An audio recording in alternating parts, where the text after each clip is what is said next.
I dream big. I've always dreamed of something bigger, something that would change lives, a vision so clear, so powerful, it keeps me up at night. I could go on and on. It's all just so much. But right now, what I need is an indoor picnic Galentines with my girls.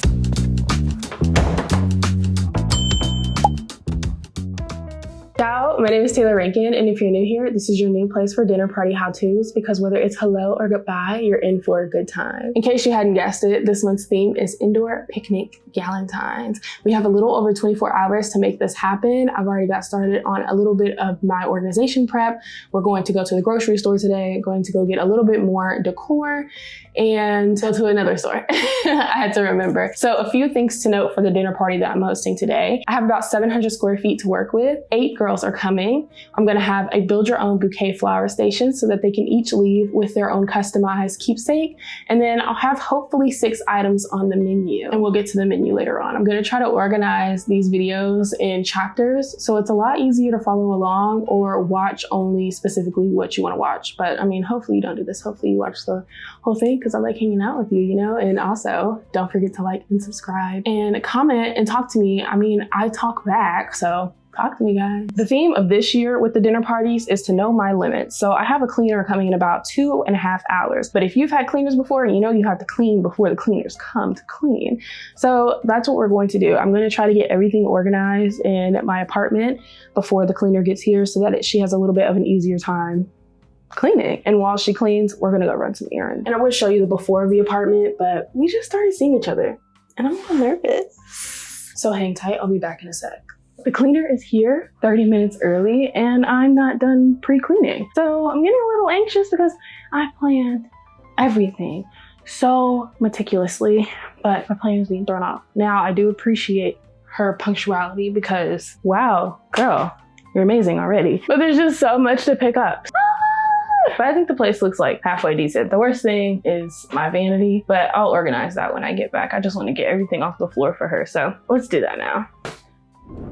All right, chapter 1, shopping. We are at Super Target because we are getting non-perishables from here. It's also an incredibly foggy day outside. Oh, it's so cute. Isn't that so cute? Oh, these are so cute. They're like a nice little stoneware too. Don't know what I put in there though. What does that mean? All right, this is the aisle I need. Like, I think this is really cute. And it does give like picnic Galentines. You know, I'm headed to the seasonal aisle, looking for the platters. Oh, yes, perfect. I still wasn't able to find any platters, but I did find this little balloon kit. I was gonna get one on Amazon that said ovaries before broveries, but I think this is still really cute. And you know, I can buy it now. And it's cheaper. All right, headed to a Trader Joe's to get things for the charcuterie, the pizza, and the flour bar. I'm still really nervous about doing this flour bar. I'm not even gonna lie. I'm not entirely sure I have enough vases and containers to do so. Yeah, it's like super gloomy outside, but I feel like it kind of gives me that cinematic aesthetic.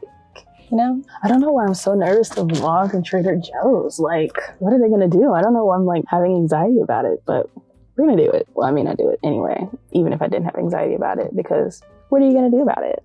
Nothing. Except for ask me to leave. But then I'll just leave. They're all so pretty, I don't know what to choose. I know I want some roses scattered on the buffet on the island. So we're gonna grab some of those.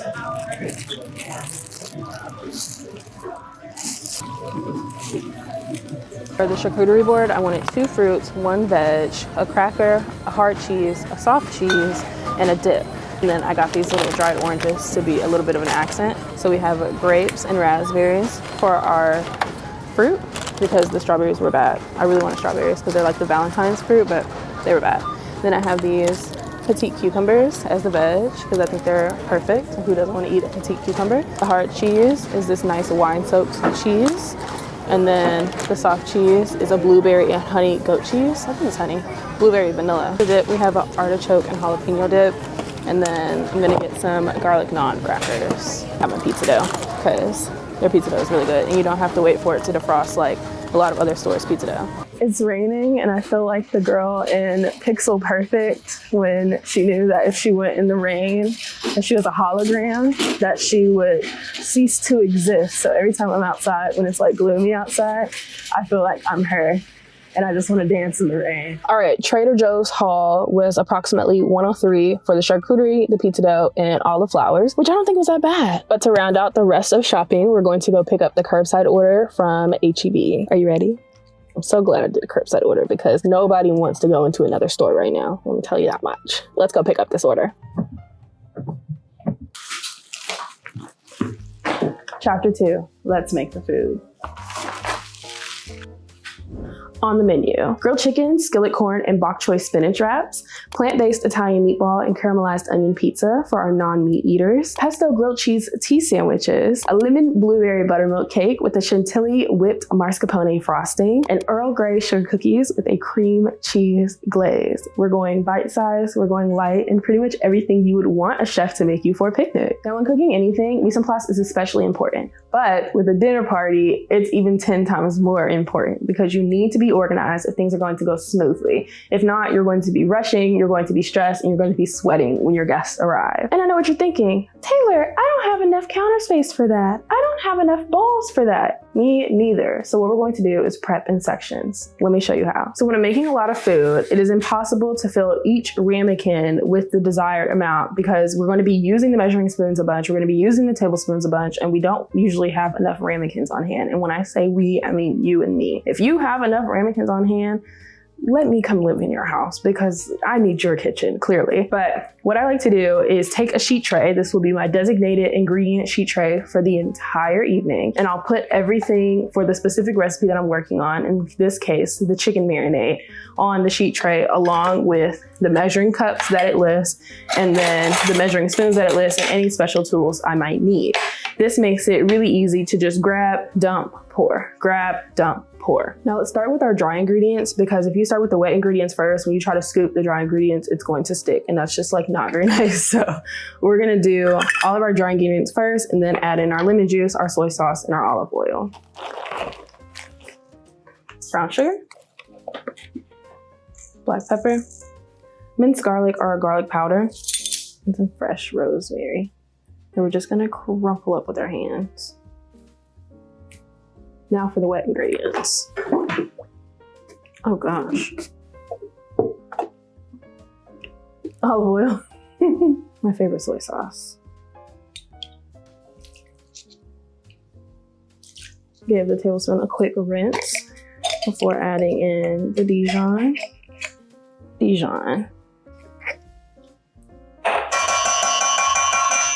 Worcestershire. And then lastly, a lemon to help cut through all that fattiness. There we go. Now we have marinated chicken thighs. Let's get this mixed, covered, and in the fridge so we can work on our baked goods. Gorgeous. Cover.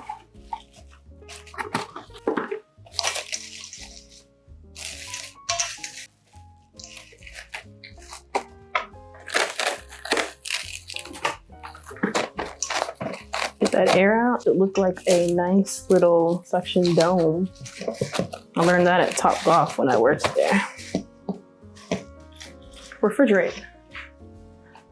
After you put the chicken away and cleaned up the workspace, get your mise en place ready for the cookies. Now, I do like to separate all of my ingredients for baked goods. Baking is a true science, and I like to get organized, especially because I'm gonna be so honest, we are recipe testing these today. So these might not even come out well, and I want it to be super organized. If you are a skilled baker and you don't feel like you need to do that. But even the most skilled bakers I know like to pre-measure out everything. So the baked goods today are going to be the exception, most likely, of separating everything out. Anyways, we are making the Earl Grey tea cookies right now. I'm really excited for these. Again, recipe testing, but they're gonna come out really cute. So I have half a cup of unsalted butter. I'm gonna add into a saucepan. We're going to steep our tea leaves in this butter. The fat's gonna really rehydrate it and also bring out a lot of those flavors so that you can really taste the tea in the cookie. A lot of people will add it to the flour, which is totally fine. There's nothing wrong with that, especially because working with warm butter in a cookie is a little temperamental. I mean, that's what causes the cookie to spread out, is when your cookie has butter that is too warm. So we're going to chill these. That's why we're making these before we make the cake. So I just tore open my tea bag. I'm gonna add it into the pot with that butter. It smells amazing. And I'm gonna pop this on the stove at the lowest possible. Okay, that took approximately 6 minutes. The reason you wanna do it on the lowest setting is because we are not making brown butter. I mean, brown butter is all right, but for some reason, I just cannot get jiggy with that vibe. So low and slow, because all we want it to do is melt and steep, not brown. We need that hydration from the butter. A rubber spatula is gonna be your best friend when you're making this. Pour that into the bowl, scraping those tea leaves. At this point, you're gonna be like, oh my God, this smells amazing. All right, in goes the wet ingredients. Granulated white sugar, brown sugar, mix until smooth. My favorite part about making cookies is you don't always have to use a stand mixer or anything. You can just make them by hand, which is what I feel like is one of the most gratifying parts of baking, is just truly having a bowl, a spatula, or a whisk, and mix, mix, mix, bake, enjoy. You don't have to worry about over mixing at this stage, but just make sure you get it nice and smooth, because there will not be a chance to get it nice and smooth once you add in that flour. Gorgeous. Now in goes vanilla and egg. Combine until smooth. So far, so good. It smells so good. I just want to like, let me make sure I'm keeping my notes so that if this does turn out good, you can replicate it at home. This is the only recipe that I am, just kidding. I'm recipe testing both of the baked goods, but I have confidence that they'll turn out good. So that's why I'm including them on the menu. If not, I will be heading to Whole Foods to get a cake. I don't think that's gonna happen though. I'm supposed to be teaching you how to do this. Why am I even saying that, right? Now, I like to sift in my dry ingredients. I'm gonna sift in the flour,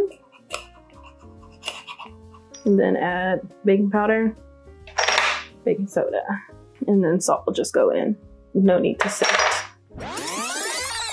I'm getting nervous that this is too much flour. Now, instead of scooping these and then letting them chill, I'm gonna go ahead and cover this with plastic wrap now and let it chill so that I can stay nice and hydrated and rest. Don't judge my plastic wrap.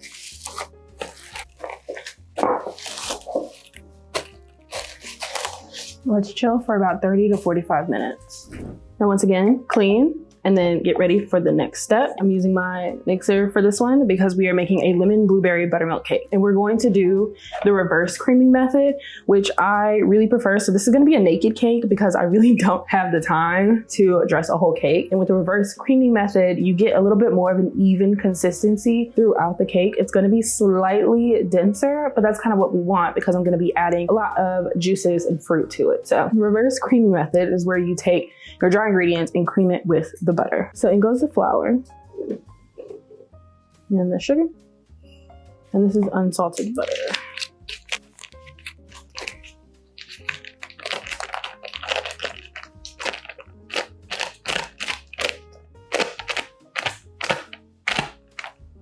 I'm switching to a whisk attachment because I don't know why I was trying to use the paddle, but use the whisk. Slow and slow or it's gonna explode everywhere. But as everything continues to combine, you can turn it up. Right now I have it on about 4. Just keep an eye on it. Make sure it doesn't explode everywhere. It's supposed to look like sand. See, it's very sandy. You don't want any butter clumps. Just sand. Next, the wet ingredients. I have some buttermilk. This is gonna keep the cake nice and moist. Vanilla extract, eggs, pre-beaten, and then some fresh lemon juice. And I think I forgot to mention with the flour, I also had some baking powder, baking soda, and salt mixed in with it. So all of your dry ingredients go in with that butter. Now mix until it is just combined. That is really tasty. And you see when you put everything on a sheet tray, you just place everything back where it was, and this is all you have to do. You just take it, clean it up, and that's it. And then wipe off the counter. It's so easy. Just like 2 extra minutes that make your life so much easier. Then I'm just tossing some frozen blueberries and a little bit of flour to help them not just sink to the bottom of the cake pans. So after you get those nice and tossed, fold it into your cake batter. It's gonna create some beautiful swirls and let it sit like that. I have 3 6-inch cake rounds, and I have some cake goop here, which is equal parts flour, margarine, or unsalted butter in this case, and vegetable oil. It should look nice and goopy, like so. I'm gonna take a little brush, put a generous amount on there, and just paint every inch of this cake tin, because we do not want this cake to stick since it's going to be a naked cake. We need our rounds to come out perfectly. And now let's fill. I'm wanting to fill them about halfway just to start, and then we can add more. We just want them to be nice and even. You can also measure it out, but I'm not doing that right now. I know my limits. These are gonna be beautiful. Now these are going into the oven on the top rack.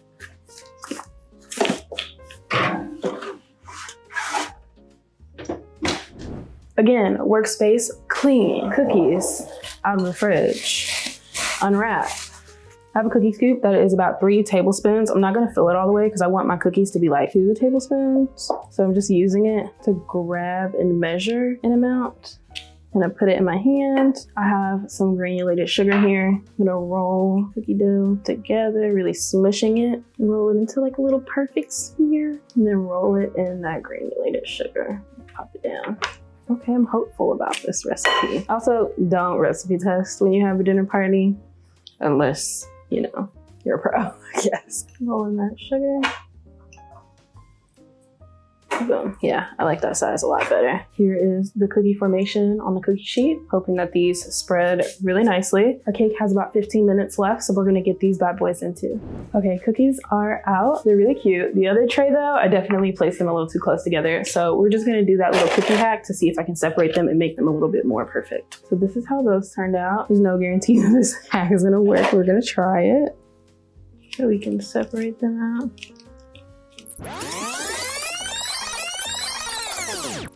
But there we go, problem solved. All right, it's crunch time. We have roughly an hour to start on the decor. I'm gonna start by letting the pizza dough rest. It needs to rest for at least 30 minutes before we start messing with it. Thankfully, the meatballs we're doing are already fully cooked. We just need to thaw them. I'll probably pop them in the oven a little bit just so that they can thaw and I can crumble them, because we're using Impossible meatballs, which are really tasty. Even if you love meat and you're not vegan, their meatballs are actually really good. I'm just gonna use a sheet tray because we need the counter for other things. Turn the packaging inside out. Can you tell I really do not want to touch this with my bare hands right now? Bada boom, bada bing. I'm just gonna flour over it a little bit and then let it sit to the side for about 30 minutes. Now back to our chicken. I have a skillet preheating on medium-high heat. We're going to sear this off and then sear off the corn. I'm using avocado oil. Just use any high heat oil like vegetable or canola, even a grapeseed oil, but I like avocado. Cover the bottom of your pan generously. You want to put them in smooth side down. So notice how you always have a smooth side and a not so smooth side. Smooth side goes down.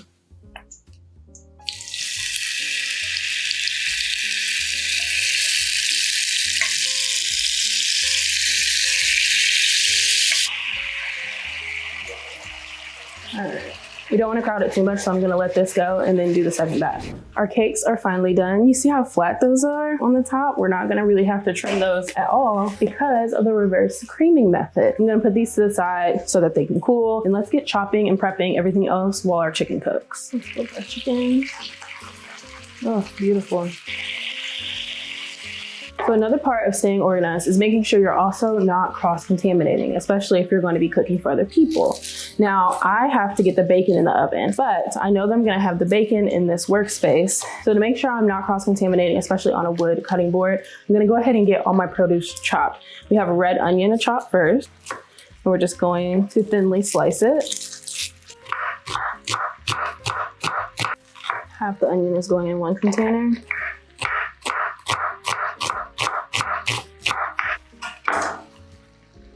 Going in the other container. All right, let's take our chicken out.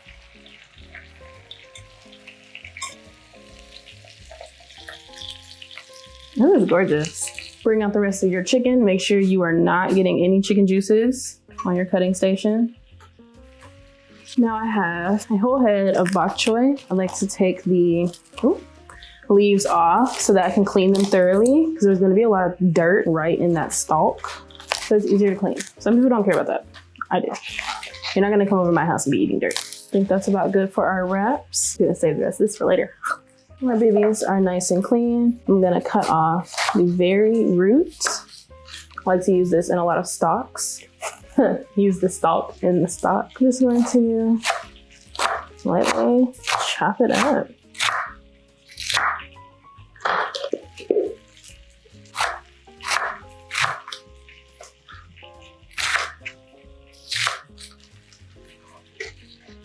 Am I being too ambitious?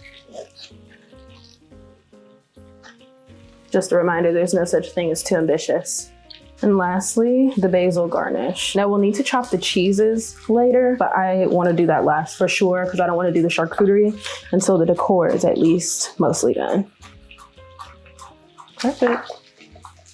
And this is our chicken is ready to go and rest and stay nice and juicy. Into the same pan goes some frozen corn. I like frozen because it's the best way to eat corn year round because corn is not really in season right now, but this corn is sorta, mostly better than what you could probably find right now. Season it with some salt and pepper generously. Pull the skillet corn, like the baking was truly the hardest part of this, I promise. Because now all you have to do is get the bacon in the oven, finish off some things in the same pan, and then build everything up. It's like building sandwiches and stuff, which is kind of fun because you just get to kind of pull up a chair and start making everything. And then of course the decor is the really fun part. We're almost there. My fire alarm is definitely about to go off. Now I'm gonna add in my meatballs. Now we're gonna let the meatballs braise and what we're using for the pizza sauce so that one, it can simmer and get that full flavor that we want. And two, the meatballs can fully cook through so we can chop them up. So they're frozen. So I'm adding in about 12 ounces of marinara. They're awesome, now let her cook. On another burner, let's take some red onion and a little bit of olive oil and let it sit on a medium low on the back burner. We're gonna let these caramelize, turning around to mix them around every so often until they are nice and soft. Now, I do love to do a shortcut caramelization where I'll add like a little bit of honey if I know that I don't wanna slave over it for an hour. So I think I'm gonna let these cook on medium low for about 30 minutes and then add in the honey, mix it together and see what's going on.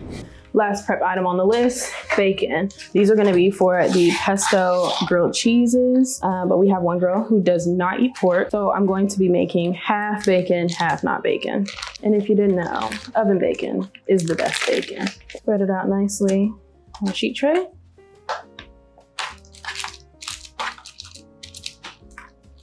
Now this goes in the oven at 400 for about 20 minutes or until desired crispiness. Workspace sanitized. Pizza dough is going to continue resting. We're gonna go ahead and prep our pesto grilled cheese sandwiches so that when the bacon comes out, we can just add it onto the half. It's really simple. I have some mozzarella, fresh mozzarella, my favorite pesto from H-E-B, and some sourdough. Let's see how many do we think we're gonna get out of this. I'm gonna cut the log in half and then just start making little slices. This is gonna give us really good control over how much cheese we're getting on each sandwich. Let's take our tops, stack them up. Start with our pesto. Make sure the pesto doesn't go too close to the edge. You don't want it to fall off. And we're gonna try to cut the crust off of each little sandwich to make them more tea-like. So you don't want to waste all that good pesto. I removed one just because I think we're not gonna have enough cheese. And I just started stacking on there. The bacon just came out of the oven. These are beautiful. Now let's grab our bacon. I'm gonna cut it in half. Just lay it on half of them. And of course, taste test. Ooh, it's so hot. Let me wash my hands so I'm not getting any remnants anywhere. Let's top these babies. Now I'm gonna go grill these cheeses. All right, it's crunch time. Let's do a pizza. Clean surface, flour, dough, plop. Just start forming a crust with your fingers. If it's fighting you back, it just means that it needs to rest a little longer, like this might. Sometimes when it's being a little difficult, like to see if gravity will be on my side. Might need to let it rest a little longer. Yeah. Let's let it rest. While we have some time, let's chop up our chicken. You want it to be finely chopped because when we add it into the wrap, you don't want it to be falling all over the place. And if it's too big of chunks, it's gonna fall over the place. Just start doing some slices. Just chop, chop, chop. Doesn't need to be perfect. It just needs to be tiny. I kind of feel like maybe I should have put it in the food processor and made a pate. Put this back in the bowl.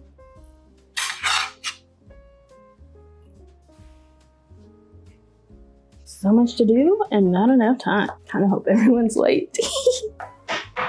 Beautiful. Now we have some spinach garden wraps. I thought that was so fitting. Let's see how many we can get with the amount of food that we have. Corn, chicken, red onion, bok choy, some Swiss and Gruyere, oh my gosh, Gruyere. I did order these little newspaper parchment wraps because when you have a picnic, you want to read. Instead of doing this and then cutting them into little bits, let's just turn them into little burritos, more so traditional wraps that one, they stay together, and then all I have to do is cut them in half.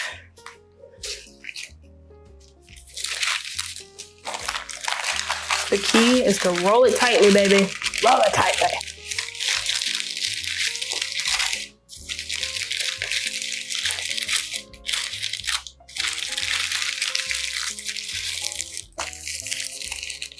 They're so cute. In total, we have 10 wraps. These are so cute. I'm gonna cut them at a bias. I'll show you later, but I hope you're excited because it's almost time. The ladies will start arriving in about an hour. So we have quite a bit to do.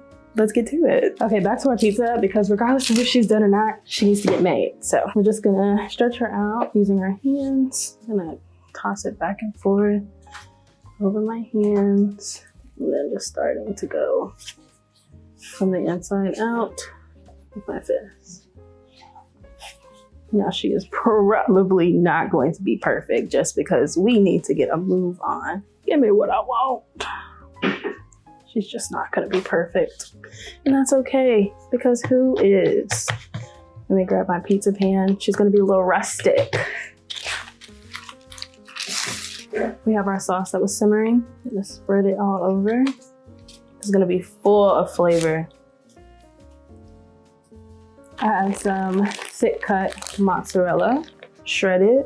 You crucify me for it being pre-shredded. I knew that I would be overwhelmed at this point. So you gotta do what you gotta do. And that's dinner party 101. Do what you gotta do and pivot. If we're going rustic, we're going rustic. Beautiful jammy onions right on top. And then our meatballs. Now they were braising, so they're gonna be really soft. And all I'm gonna do is just kind of break them up a little bit. But we have like this kind of like chopped beef situation, even though it's not beef. All right, and then we're just gonna scatter that all over. Just a little bit more cheese. Let's pop it on the pizza stone. Pizza stones are best used when they're preheated to 500 degrees or even like 485, 475. I like mine at 500. Let it sit for like 30 minutes in the oven at 500 and then I'll pop this on, cook this for about 5 to 10 minutes. Usually sway more towards 5, depending on your oven. 40 minutes to the girls start arriving. I'm panicking a little bit, but we're gonna get this done. Let's finish the desserts. Going into our chantilly we're making our chantilly, is 3.5 cups of heavy cream, some powdered sugar. I add in a good amount of vanilla. One of my favorite things in the world, mascarpone cheese. Now I know I'm probably supposed to do this in sections. I don't have time for that. So you want to whip it on low until the powdered sugar is nice and combined, because if you start it on high, it's gonna go everywhere. And then once it's combined a little bit, you're gonna just up it a little bit so that I can start to whip. You're basically making a whipped cream. There we go. So it just looks like a really nice whipped cream. Because I don't like cakes that have too sweet of a frosting. I think this is perfect. Let's clean this off because we have to use it for our glaze too. We don't have to. I'm going to because I need it done fast. All right, last thing before the next chapter, our cream cheese icing. In goes milk, unsalted, softened butter, powdered sugar, the last bit of my vanilla, and then some cream cheese. Softened. Latcher, same thing. Don't start it on high. Powdered sugar is gonna go everywhere if you do. Start it on a low, let it mix up a little bit with that milk, and then slowly start to turn it up. All right.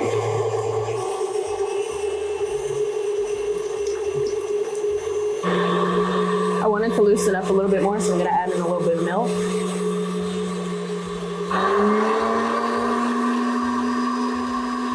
It's gorgeous. Make sure you taste it to know if it's exactly what you want. And all done.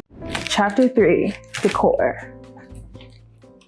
Everything that you didn't see me get from chapter 1 is from Amazon. When I was looking for inspo, it felt like everything was just a pretty buffet design, but I wanted my counter to genuinely look like a picnic, not a picnic-themed buffet. I started with a traditional plaid picnic chart in pink, and then I added on a beige muslin blanket to give it some texture. Then laying out props like a cute spring hat and a picnic basket, and then the dishware including a bed table tray that gives it some height, but also really encapsulates that modern picnic vibe. After everything is laid out, I started adding on the food. I cut the grilled cheese into tea sandwiches and separated the foods by allergy, as we had a few people who can't eat a few variations of what was served. Then I used leftover herbs to garnish the plates. I built the charcuterie by dumping all the washed fruits on the board, adding the dip in the middle, and I left it in the container to serve because that's exactly what you do at a real picnic. Then just started filling in all those other goodies from Trader Joe's in any spots that I saw fit. Next, the cake. I knew I wanted a naked cake and I wanted to feel kind of thrown together, like artistically about to fall over. And with the amount of frosting that I made in the recipe, you could frost the whole cake, but I didn't want to. So if you follow suit, make sure you half the recipe so you don't have that much left over. I kept it simple with the garnish, decorating with odd numbers that are pleasing to the eye with a sliced lemon and blueberries. And that's the final spread. It came out so cute, like incredibly adorable, and genuinely looks like an adorable picnic you'd see at a park. But what do you think? Are you a fan? Let me know in the comments. To finish out the decor, my friends hung up these balloons on my wall art, and I set up the DIY build your own bouquet bar on the coffee table where we all communed, so the girls were able to build their own bouquets in the cute little parchment paper basket holders I got on Amazon as they were getting ready to head out.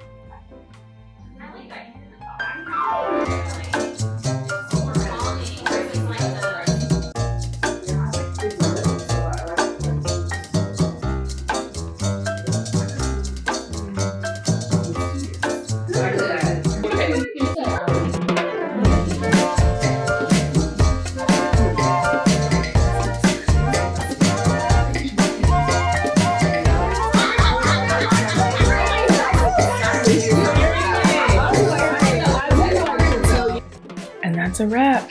Thanks for watching. Don't forget to like, subscribe, comment what you wanted to see, what you didn't see, what you want to see, what I could do better, what you like.